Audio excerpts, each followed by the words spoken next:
welcome to our vlog! Alright mga friends, magandang umaga sa inyong lahat. And for today's video mga friends, mag-isa lang ako ngayon. So ako lang, wala si Bongbong because nasa work siya. And papunta ako ngayon sa Service NSW kung saan mag-e-exam ako ng driving test. So guys, pray for me. Sabi nga ng aking t-shirt, you can't stop me. Diba? So hopefully makarating ako ng safe doon. Nag-pray na ako ng todo. And let's pray na maging positive ang result.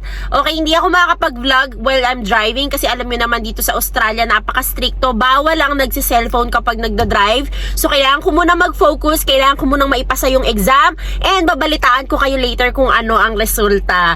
Thank you so much mga friends, and see you later! Head southwest on Dawes Street towards Furlong Road, then turn left onto Furlong Road. Hello mga friends! Na-miss ko kayong lahat! At pasensya na mga friends kung ngayon lang ako nakapag-edit at nakapag-video at nakapag-upload dito sa ating YouTube channel. Alam ko ang iba dyan ay abangar sa aking mga upload. Thank you so much! Dahil na-busy ang inyong lola sa mga bagay-bagay at buhay-buhay dito sa Australia. Alam niyo mga friends, ang daming kaganapan kagaya na lang ng tinuruan ako mag-drive ng aking darling dahil iba ang setup ng driving sa Pinas at dito sa Australia. Panoorin niyo sa aking mga previous vlog kung ano ang difference niya. At hindi lang yun mga friends, from a shared house, bumukod na rin kami ng bahay ng aking darling. So maraming mga paglilinis, maraming mga pagtutupi ng damit ang nangyari mga friends, at marami pang iba. Kaya naman sobra ko kayong na-miss. Of course, gusto ko magpasalamat sa inyo na kahit hindi ako makapag-upload, nag-PM ang iilan sa inyo at nagre-remind, kailan ka mag-upload? Nako naman, nakaka-touch naman. Alam ko mga friends, na-miss ko rin ako ng sobra. So, mga friends, for today's video, makikita nyo mga friends, mapunta tayo ngayon sa Service NSW. Tingnan natin kung anong mga nangyari dito. Alam ko guys, sobrang excited na rin kayo. Enjoy! You have arrived.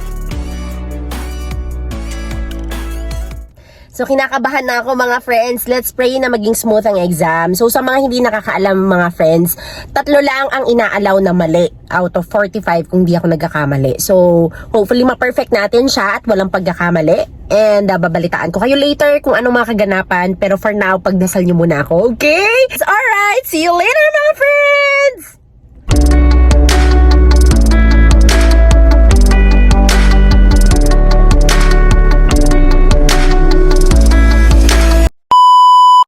Hello mga friends! Nako, kinakabahan ako ng todo. So mga friends, konting share lang sa aking experience.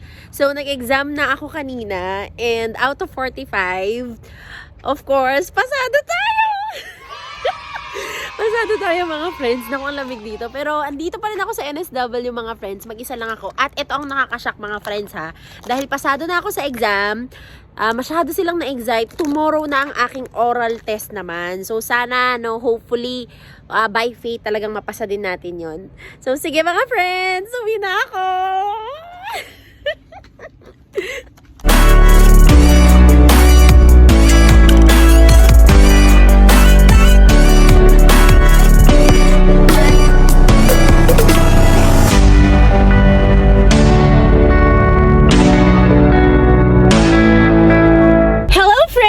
Good morning!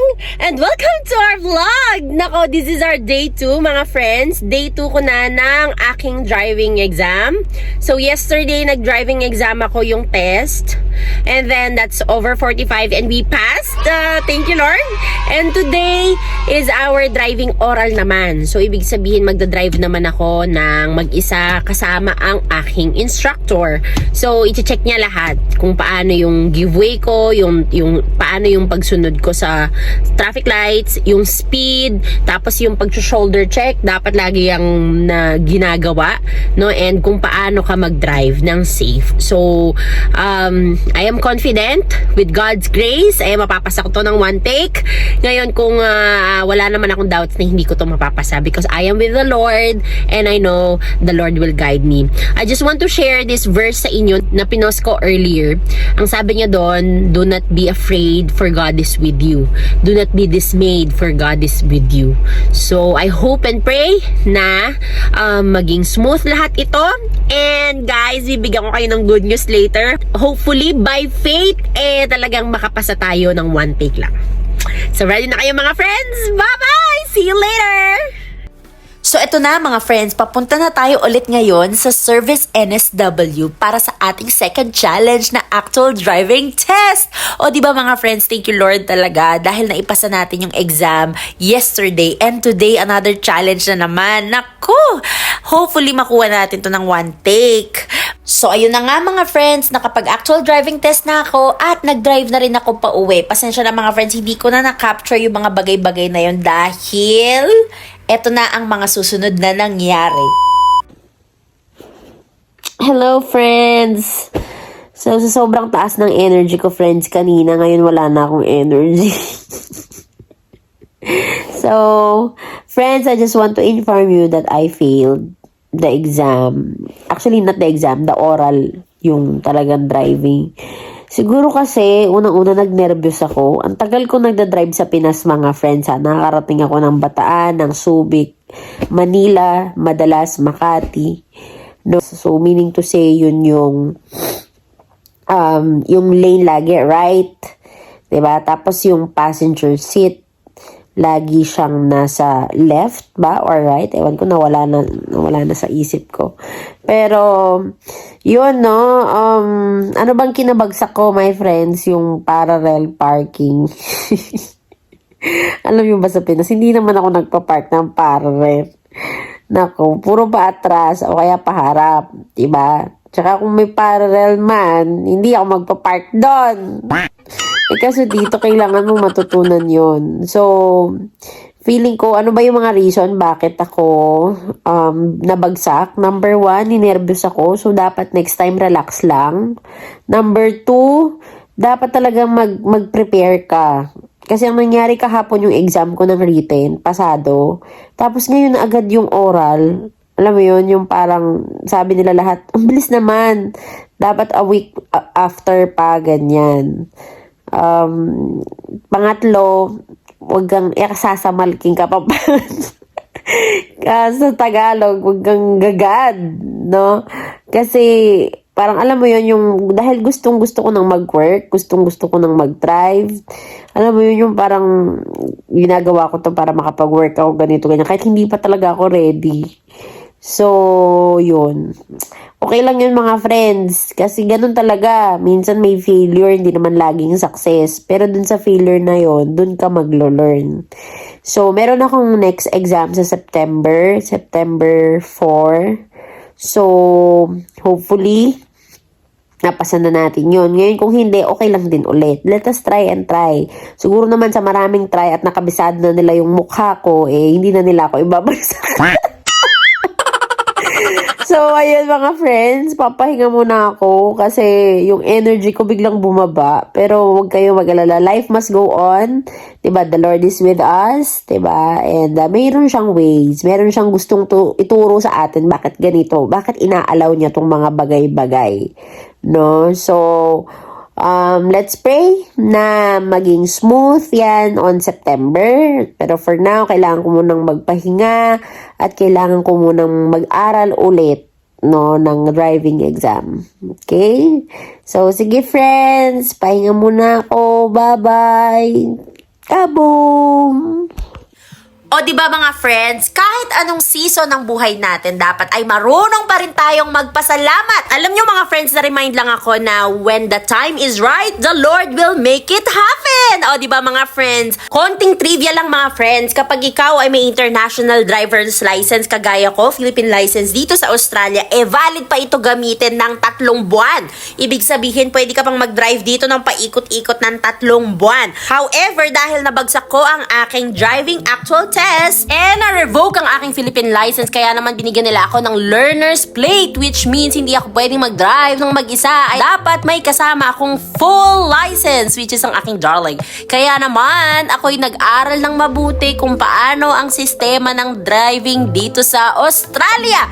So, ganun pa man mga friends, meron tayong schedule sa September 4 at ito ang mga susunod na mga kabanatang nangyari. Panoorin natin! Hello mga friends! So, eto na. Pasado na talaga tayo sa exam! Mga friends, today is September 4. Diba? A month after nung aking unang exam. And goodbye na tayo sa L-Plate. Tingnan nyo mga friends. Goodbye sa L-Plate! So, teka, kunin ko yung isa. Ay, naku mga friends. Nag-nervous ako ng todo, my friends, ah. Yan! Nag-nervous ako ng todo kasi akala ko ba naman, alam niyo yung experience kikwento ko sa inyo. Teka lang, papasok lang akong init-init. Oh, wait lang. Yan. Alam niyo mga friends, yung experience, grabe ha, in fairness. Kasi naka-poker face yung instructor. Alam mo yun, tapos piling-piling pa siya ng ganon. Akala ko babagsak na naman ako. So, ayun na nga, kakadasal ko din. Thank you, Lord. Finally, I already have my driver's license! Goodbye, L-Plate. Goodbye to you. So, maraming salamat sa pag-pray sa akin and pasensya na sa aking itsura kasi talagang hindi na ako nakapag-ayos dahil talagang practice kami ng practice ng darling ko. So, wala na ang darling ko dito. Pupuntahan ko na siya sa house and wala akong makeup. Sorry mga friends, pero ito na ang mukha ko nang walang makeup. Balik vlog tayo ulit. So, thank you so much mga friends. Alam niyo mga friends, lesson learned na natutunan ko dito sa aking driving experience is that you don't give up, no? Try lang ng try. Minsan talagang ako feeling ko kaya inallow din ng Lord na bumagsak ako on the first place para malaman ko kung ano yung mga mali ko at hindi ko na ulitin. So, importante yun. And ngayon, yung mga mali ko, yun yung mga binalikan ko at minake sure ko na hindi ko na siya maging mali ulit this time. At nakuha ko naman siya by God's grace. Thank you so much mga friends! So always remember that do not give up on your dreams. Just go lang ng go, fight lang ng fight. Do not underestimate what you can do. Kasi alam mo that you have powerful God with you, no, all the way to your dreams. Kaya naman, put God first in your life. So, pinako mga friends! Goodbye!